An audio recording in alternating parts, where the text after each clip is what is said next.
po tayong muling ibabahagi ngayon kaugnay sa ating opinyon hinggil sa impeachment complaint laban kay Vice President Sara Duterte at pahayag ni Pangulong Ferdinand Bongbong Marcos Jr. hinggil po dyan sa isyong yan. Alam po nyo sa atin bilang isang sumusubaybay rito ay ito pong impeachment complaint laban kay Vice President Sara Duterte ay isang seryosong hamon hindi lamang sa kanyang liderato kundi pati sa buong sistema ng pamamahala sa bansa.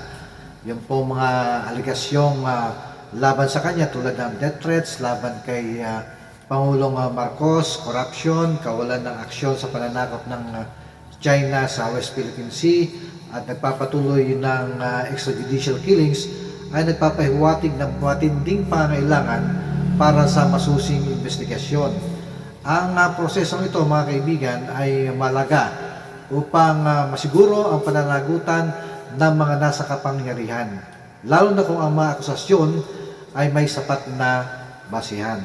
Ang ganito mga issue ay hindi lamang simpleng alitan sa politika. Ito ay usapin ng tiwala ng publiko, karapatang pantao at pagsunod sa ating pong konstitusyon. Sa kabila nito, dapat tiyakin na ang proseso ng impeachment ay patas, transparent at walang bahid ng motibong pamumulitika. Sa kabilang banda mga kaibigan, yung pong panawagan ni Pangulong Ferdinand Marcos Jr. na huwag ituloy ang impeachment laban kay Duterte ay nagpapakita ng kanyang pagnanais na maiwasan ang mas malalim na pagkakawatak-watak sa gobyerno.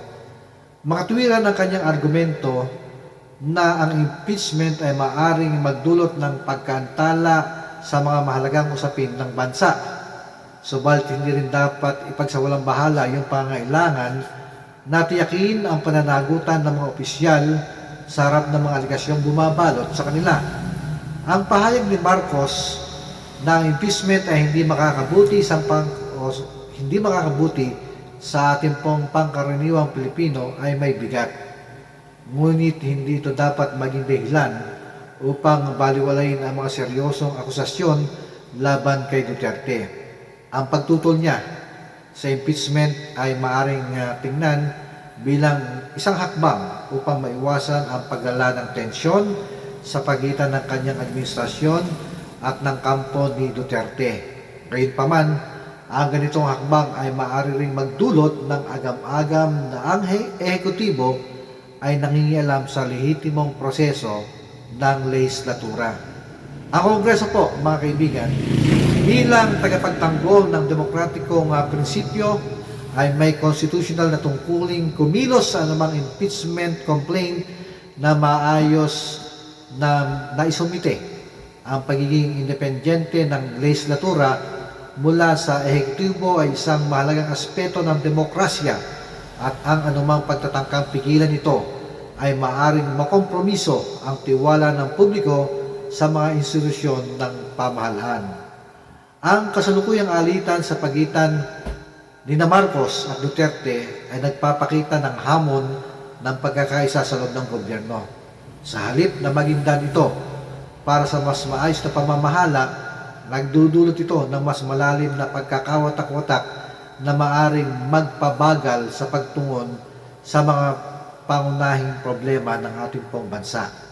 Sa huli, ang impeachment complaint laban kay Duterte ay isang mahalagang paalala na walang sino man gaano man kataas ang kanilang posisyon ang exempted sa pananagutan. Ang rule of law, transparency at integridad ng mga institusyon ang dapat na mangibabaw.